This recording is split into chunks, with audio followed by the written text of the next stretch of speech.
Hello वेंशन and इजहन lover, welcome back to our channel. Thank you guys आपके प्यार और सपोर्ट के लिए। आपका प्यार और सपोर्ट ही बरकरार रखेगा मेरे साथ। तो गाइस, अगर आप चैनल पे नए हैं और आपने सब्सक्राइब नहीं किया तो प्लीज़ सब्सक्राइब कर देना। आज हम modern beauty and the beast का नेक्स्ट पार्ट देखने वाले हैं। लास्ट पार्ट में हमने देखा कि विंग वो स्पेशल ओमेगा बन जाता है जिसके सच्चे प्यार की वजह से लांजान का कर्ज खत्म होता है। तो चलो गाइस, इसके आगे क्या होगा आज हम इस पार्ट में जानेंगे। आई होप आपको आज का पार्ट अच्छा लगेगा। 4 साल बाद स्प्रिंग के मौसम ने पैलेस के आसपास के प्लेस को शानदार रूप से खूबसूरत बना दिया। पेड़ हरे भरे हुए थे और फूल भी खिले हुए थे। पूरी इस्टेट न केवल जीवन से बल्कि प्रकाश से भी भरी हुई थी और अब ये जंगल गहराई में लगभग चमक गया। पैलेस के अंदर और बाहर की ग्रे और डार्क दीवारों को पहले से ही नया रंग दिया गया था। पैलेस का फ्रंट एंट्रेंस झाड़ियों से सजाया गया था, जबकि बैकयार्ड में फूलों के पेड़, पाइन्स और सुंदर फूलों से सजाया गया था।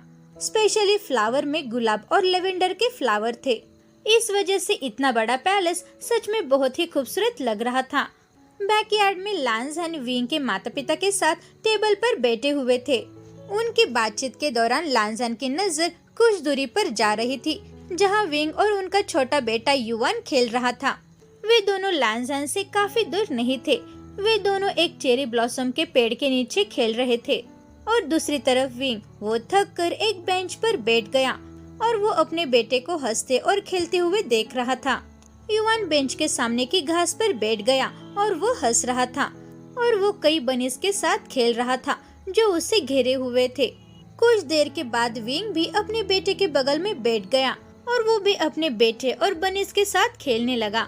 लेकिन ये लंबे टाइम तक नहीं चला, क्योंकि युवान ने कांगसे सैरन को उनके साथ शामिल होने के लिए कहा और कांगसे सैरन भी तुरंत उनके पास चली आई।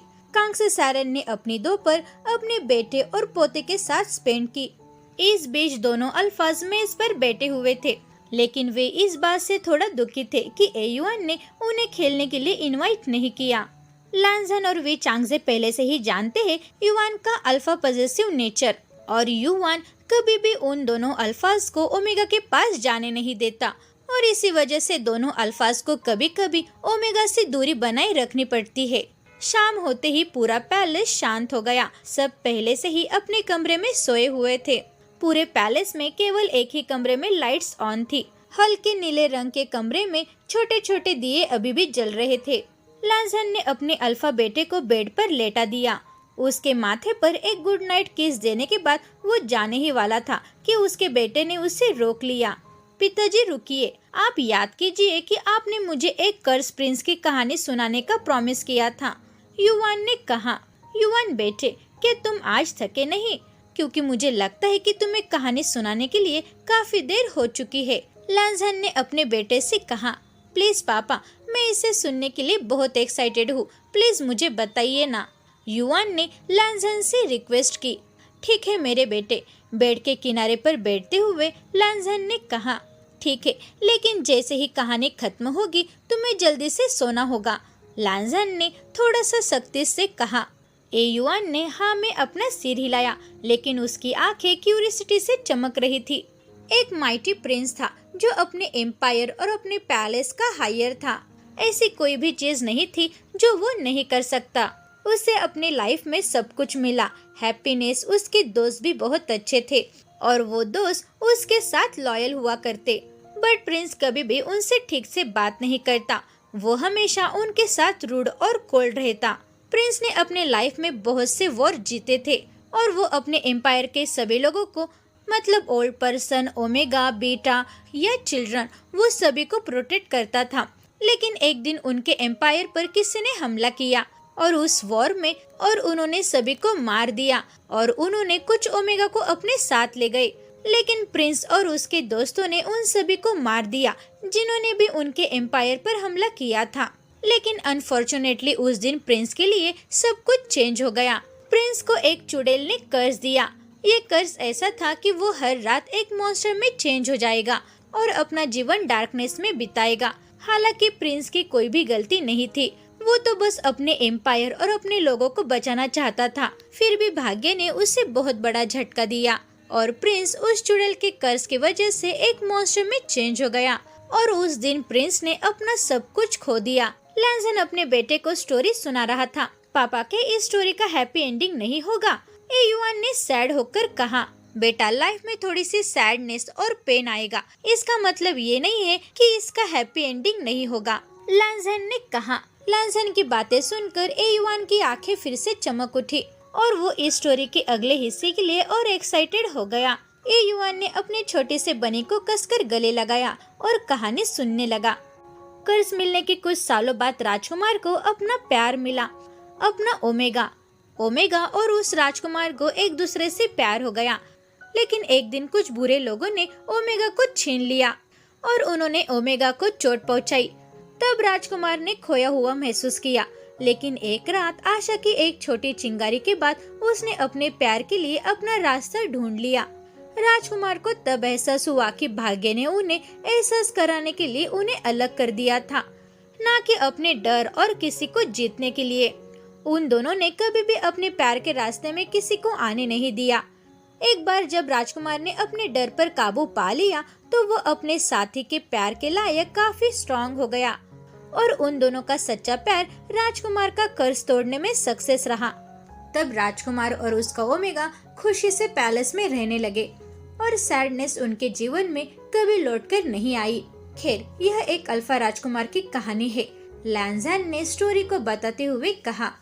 पापा, सच में ये राजकुमार तो सच में बहुत शूरवीर है और उसने सच्चे अल्फाज की तरह सभी को हरा दिया। ए1 ने एक्साइटेड होकर कहा। पापा, मैं भी उस राजकुमार की तरह बनना चाहता हूँ, एक स्ट्रॉन्ग और ब्रेव अल्फा। ए1 ने एक्साइटेड होकर कहा। मेरा बेटा तो पहले से ही ब्रेव और बहुत स्ट्रॉन्ग है, लैंजन ने प्राउड से कहा और उसने अपने बेटे के सिर पर हाथ फेरा। तो ए1, अब सच में बहुत काफी देर हो गई है, तुम्हें अब सो जाना चाहिए, लैंजन ने कहा। ठीक है पापा, मैं अभी सोता हूँ, ए1 ने कहा। लैंजन वहाँ से उठ खड़ा हुआ और दरवाजे पर चला गया। फिर उसने अपने बेटे को देखा। पापा, ए1 ने फिर से लैंजन को बुलाया। हाँ मेरे बेटे, अब क्या हुआ, लैंजन ने पूछा। पापा, मुझे आपकी बताई गई आज की कहानी सच में बहुत पसंद आई, ए1 ने कहा। फिर थोड़ी चुप्पे के बाद उसने अपना बोलना जारी रखा। पापा, तुम वही अल्फा राजकुमार हो, क्या मैं सही हूँ, ए1 ने पूछा। लैंजन ने इसका कोई जवाब नहीं दिया, वो बस मुस्कुराया, जिस पर ए1 भी थोड़ा सा मुस्कुराया। मैं जानता था पापा कि आप वही होगे, ए1 ने खुश होते हुए कहा। मेरे बेटे, क्या अब तुम सोने के लिए तैयार हो, लैंजन स्विच के पास जाते हुए कहा। हाँ पापा, मैं अब तैयार हूँ। ओके, गुड नाइट मेरे बेटे, लैंजन ने कहा और उसने लाइट बंद कर दी।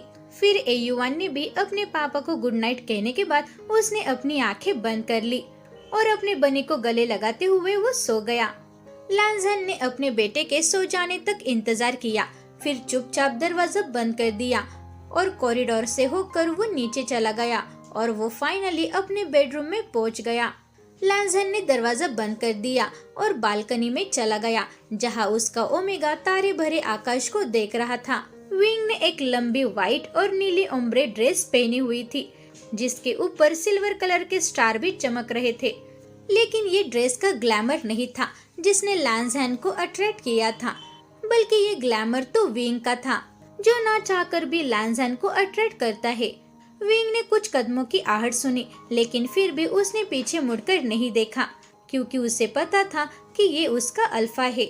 लेकिन अल्फा ने इस अवसर को नहीं छोड़ा। लैंजन चुपचाप विंग के पीछे चला गया और उसने विंग को पीछे से गले लगाया।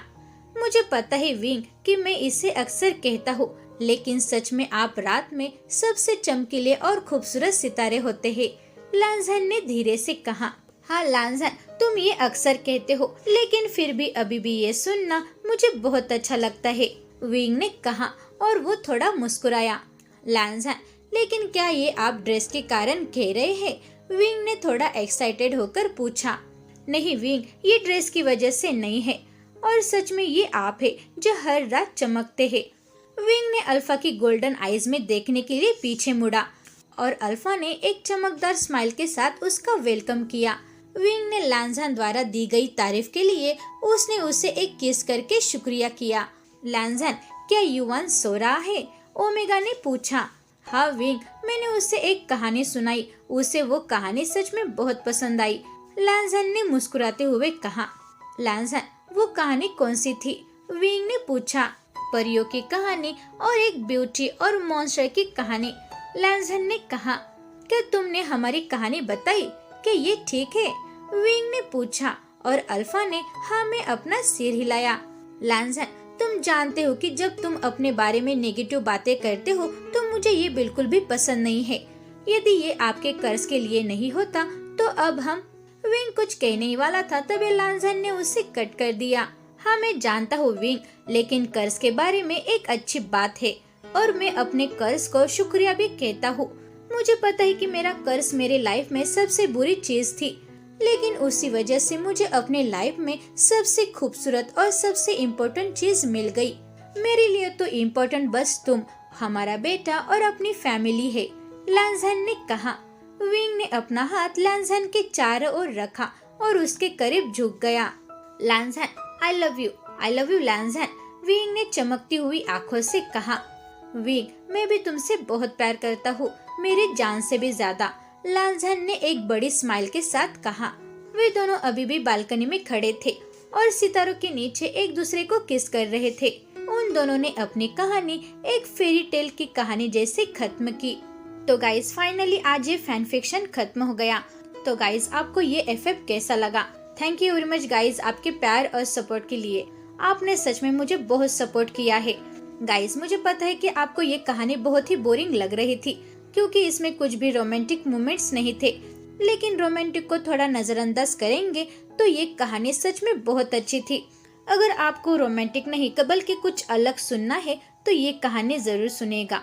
ये कहानी सच में बहुत ही डिफरेंट है और मुझे बहुत पसंद आई थी और इसी वजह से मैंने आप सभी के साथ ये एफएफ शेयर किया। गाइज इसके बाद मैं एक रोमांटिक फैन फिक्शन शेयर करने की कोशिश करूंगी। Thank you very much guys आपके प्यार और सपोर्ट के लिए, और आपका प्यार मेरे साथ यूं ही बरकरार रखिएगा। वीडियो को लाइक करो और शेयर करो और मुझे कमेंट में ये जरूर बताना कि आपको ये फैन फिक्शन कैसा लगा। Thank you guys.